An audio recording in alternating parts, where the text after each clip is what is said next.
నీ జీవితానికి ఒక అర్థం ఉండేలా చూసుకో. నీ సక్సెస్ దేనికోసం, ఎవరి కోసం అనేది నువ్వు తెలుసుకో.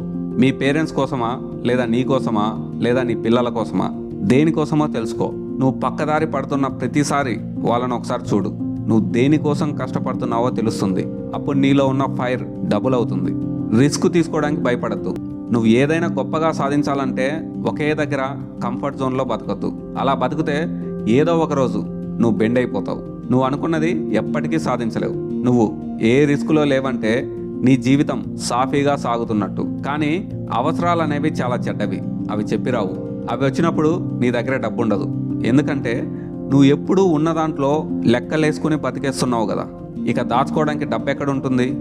అందుకే రిస్క్ తీసుకునైనా జీవితంలో ముందుకెళ్ళాలి. గుర్తుంచుకో, చిన్న చిన్న జీతాలు ఎప్పటికైనా నిన్ను ప్రమాదంలో పడేస్తాయి. జాగ్రత్త.